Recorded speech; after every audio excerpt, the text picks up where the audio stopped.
ఇప్పుడు అధికారంలో ఉన్నటువంటి పార్టీ కార్యకర్తలు కావచ్చు, కొద్దిమంది నేతలు కావచ్చు, వీళ్ళందరూ అధికారాన్ని ఎందుకు తీసుకొచ్చుకున్నారు, ఆ పార్టీలను ఎందుకు అధికారంలోకి తీసుకొచ్చారో అందరికీ తెలిసిందే.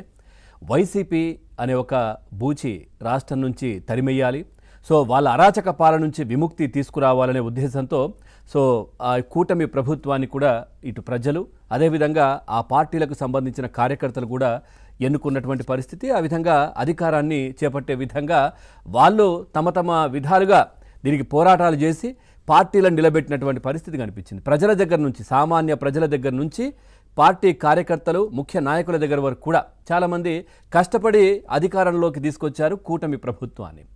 కానీ గతంలో జగన్మోహన్ రెడ్డి అధికారంలో ఉన్నప్పుడు ఏ విధంగా ఒక అధికారాన్ని దుర్వినియోగం, తర్వాత చట్టాలను, ఎట్లాంటి చట్టాలు కూడా అమలు కాలేదు. పూర్తిగా కూడా ఐపీఎస్ కాదు వైసీపీ చట్టాలు, ఐపీసీ కాదు వైసీపీ చట్టాలు అమలు చేస్తున్నారంటూ కూడా అప్పుడు ప్రజల దగ్గర నుంచి అప్పటి ప్రతిపక్ష పార్టీలు కూడా చెప్పుకున్న పరిస్థితులు కనిపించాయి, మనం చూసాం. సో ఈ నేపథ్యంలో ఎన్నో అరాచకాలు, ఎన్నో అకృత్యాలు, ఆ తర్వాత ఎన్నో హత్యలు, ఎన్నో అత్యాచారాలు కూడా జరిగిన సంఘటనలు మనం గడిచిన 5 సంవత్సరాలు వైసీపీ అధికారంలో ఉన్నప్పుడు చూసాం. సో ఈ నేపథ్యంలో కూటమి ప్రభుత్వం అధికారంలోకి వచ్చింది.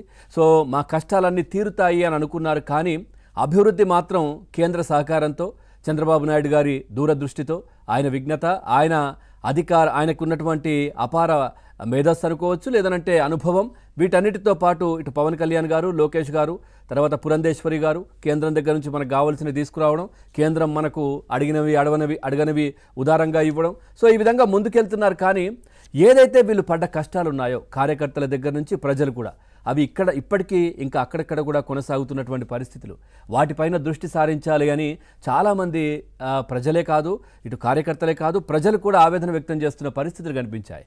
గత పాలకుల హయాంలో జగన్మోహన్ రెడ్డి అధికారంలో ఉన్నప్పుడు బాధితులు పోలీస్ స్టేషన్కి వెళ్ళి కేసు పెట్టాలంటే రిటర్న్ వాళ్ళపైనే కేసులు పెట్టిన పరిస్థితి కనిపించింది.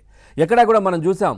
టీడీపీ పార్టీకి సంబంధించి తోట చంద్రయ్య బీసీ నేత, ఆయనను ఒక రౌడీ మూకలు, అంటే నీలి రౌడీలు, వైసీపీకి సంబంధించినటువంటి గూండాలు పట్టుకొని జై జగననం అంటే లేదు, నేను జై చంద్రబాబు అంటాను, జై టీడీపీ అంటాను అని మెడపైన కత్తి పెట్టినా కానీ అదే మాట అన్నారు.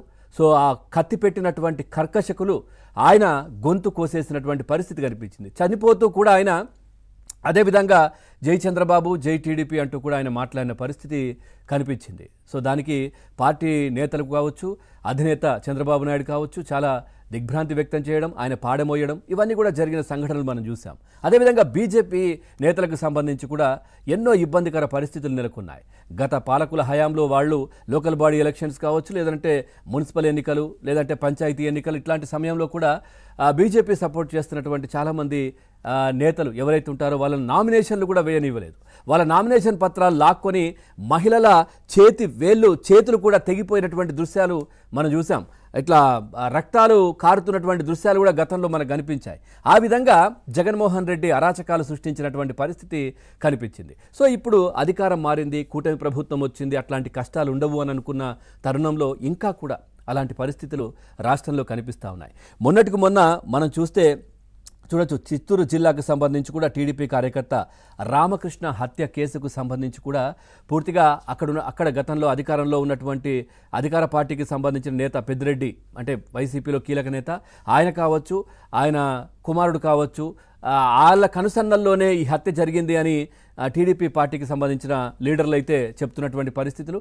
మరి దీనికి సంబంధించి అక్కడ ఉన్న ఒకరిద్దరు పోలీసుల మీద అయితే చర్యలు తీసుకున్నారు. ఆయన ఆల్రెడీ వీడియో కూడా రిలీజ్ చేశారు, నాకు ప్రాణహాని ఉంది, నన్ను కాపాడండి అంటూ. కానీ కాపాడలేకపోయారు. ఆయన అత్యంత దారుణంగా నరికి చంపేసినటువంటి పరిస్థితి కనిపించింది.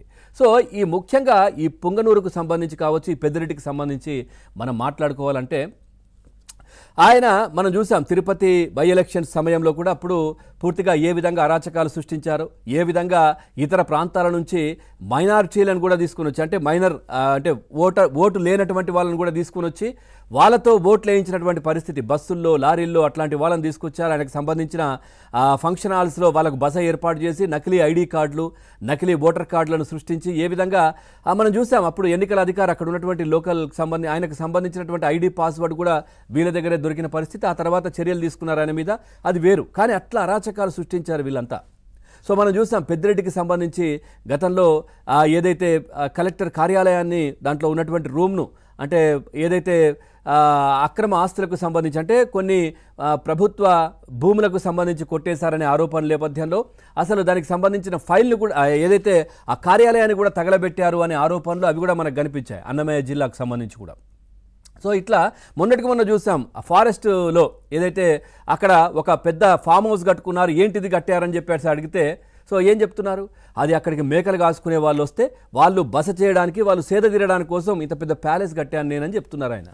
అంటే దానికి రోడ్డు, ప్రభుత్వ నిధులతో రోడ్లు, ఏంటి ఈ అరాచకాలు?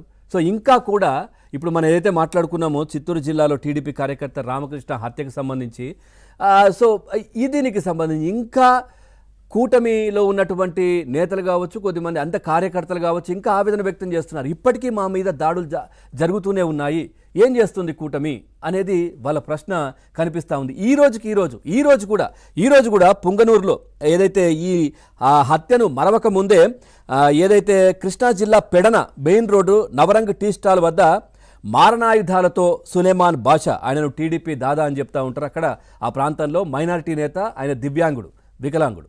సో ఆయన పైన దాడి చేశారని నేను 108లో ఇటు మచిలీపట్నం తీసుకెళ్లిన పరిస్థితి కనిపించింది. ఇప్పటికీ కూడా ఇంకా వైసీపీ రౌడీల, నీలి రౌడీల దాడులు కొనసాగుతూ ఉన్నాయి.